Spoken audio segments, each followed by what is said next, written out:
Revenge of the Sith was the great epic conclusion to the Star Wars prequel saga. The reason why I call it saga is because, well, we had Clone Wars, the Clone Wars. Um, we also had a various spin off series and all that, concluding the prequel saga.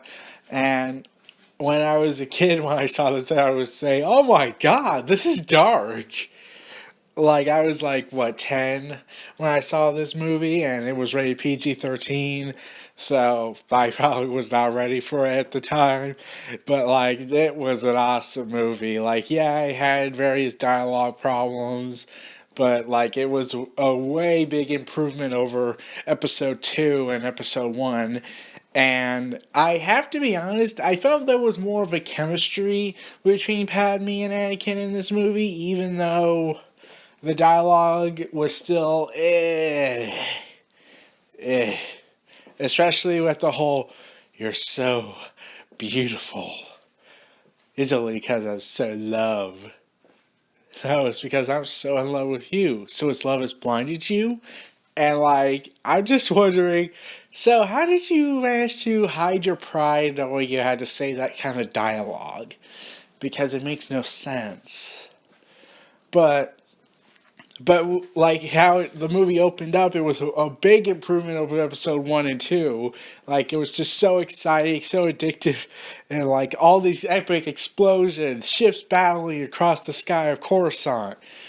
And I just had one problem with the early beginning is, like, when they were landing on Coruscant, the ship, I have to say, it's kind of interesting how the city looks all the same and no damages whatsoever, even though there was a battle above the sky and clearly had taken place on ground, as it would be depicted in Clone Wars, the micro series.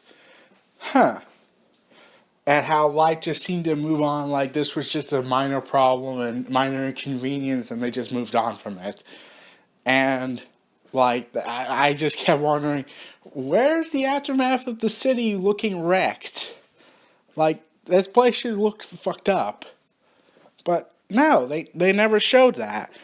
So I always question, why did they not show wreckage of destroyed debris, ships falling from the sky probably? Like, they never showed that. In fact, I don't even think the battle ended when when Obi-Wan and Anakin's ship they were flying crashed. Like, I'm pretty sure there was still a huge battle going on. They just leave? Huh. Like, I always question that. Even as a kid, I kept wondering what the heck was going on. So, yeah. I kept questioning some parts of the opening scene, even though I say it's awesome.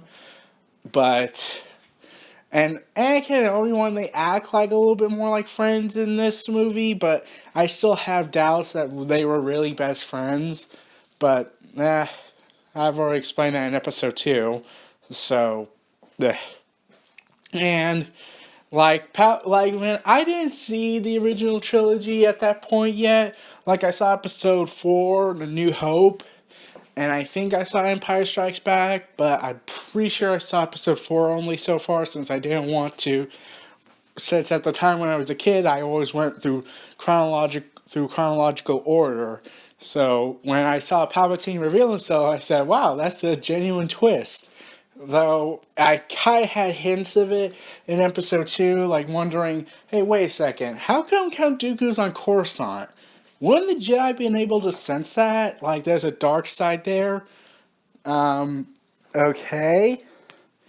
But, alright. And like, when I look back on it now, I just thought, oh god, I was I was actually so incompetent, like, wow, I did not, like, yeah, I should have saw that coming. But I was a kid, I still had innocence back then.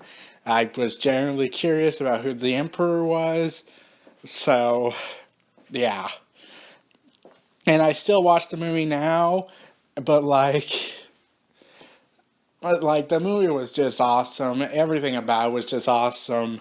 Like, yeah, it had problems. It had some boring moments, but like, we saw lightsaber combat. We saw the building of the Death Star at the end. We saw all these epic stuff from the original trilogy that links them together, and I always question why didn't Qui-Gon Jinn appeared in Episode 3 when they mentioned him. But then I found out Liam Neeson was in an accident, so he couldn't show up for production. So like, okay, that makes sense. But I question what would have happened if he had appeared in there. Would he had stopped Anakin or tried like, eh? But like, how did? Wait, why did Obi-Wan like? I'm getting tongue-tied here. There's like a lot of stuff about Episode 3 I kept sometimes questioning. Like, wait, why didn't you arrest him during the daytime when you found out he was the Emperor? And especially how Mace Windu says, I sense a plot to destroy the Jedi. And the dark side surrounds the Chancellor. And when I look back on it now, I said, oh, you think? You just now realize that? After what? 3 to 4 years of nonstop war zones? Are you all this dumb? No, wait. Is that a good question? Is the Jedi this dumb?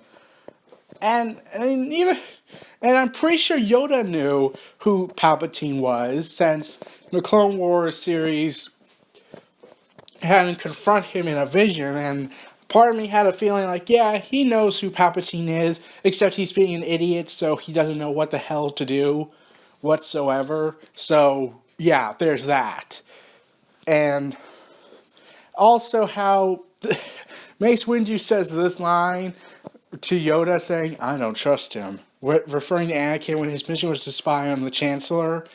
And Yoda says, perhaps misread the prophecy had been. And like, okay, you really just want Anakin to fail, don't you? You want to find a reason to kick him out. Like, you didn't like him when he was in Episode 1. What changed then? I mean, like, you used Ahsoka to try and manipulate Anakin to be the Jedi you want him to be instead of the Jedi he should be. But no, you just decide to be a bunch of bastards. So, there's that. And then we get to the lightsaber duels, Anakin versus Obi-Wan, the long-awaited fight I wanted to see, and the Emperor versus Yoda. Both of them were epic and just massive in scope. Like, a lot of people kept complaining, like, why is this fight still going on? Like, I never had a problem with that so long as they had variety in it, and they had variety, so them doing flips and kicks at the beginning, then fighting all over the platforms, and then showing them on the lava pool on these droids, so like, that was just awesome. But there was a scene I kept wondering, where was that scene?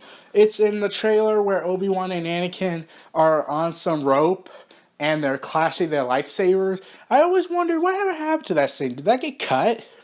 And then I found out, oh yeah, it did get cut.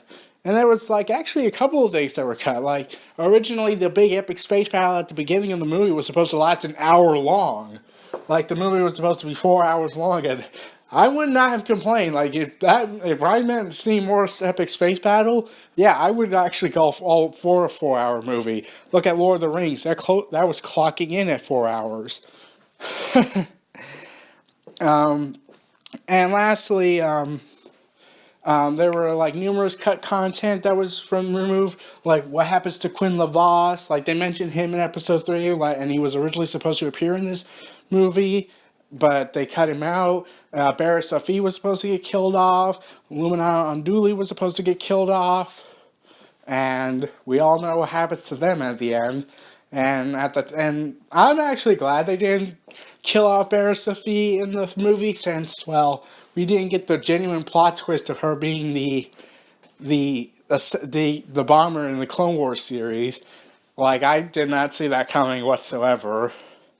Like, signs were pointing at someone in the Jedi, but I didn't expect Barriss to be the one that did it. And lastly, Man, I'm trying to remember, what was it?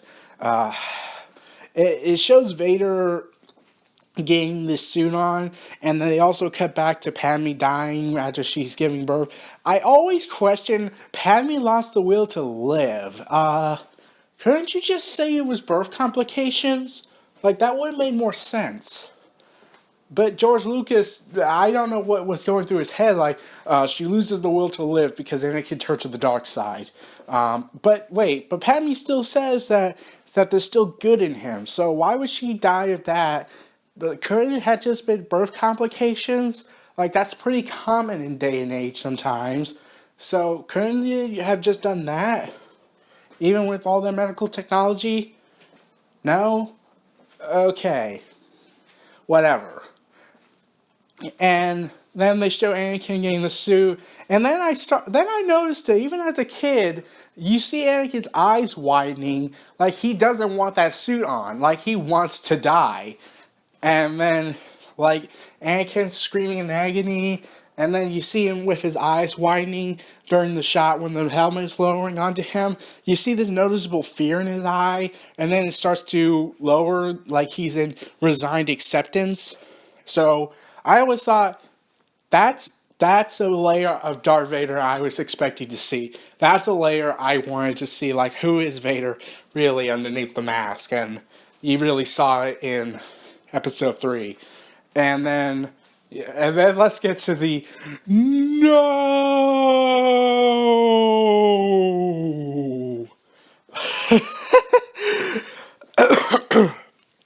Even as a kid, I laughed at that scene. I couldn't help but laugh at that scene. But when I looked back on it, I started to understand it more. Like, Vader's character was based on suffering. Like, Vader wants to die, and this is just him finally accepting the reality of the situation from at least what Palpatine told him. And now he just wants to suffer in life. And, like, yeah. Yeah, and General Grievous... Okay, let me also get to him.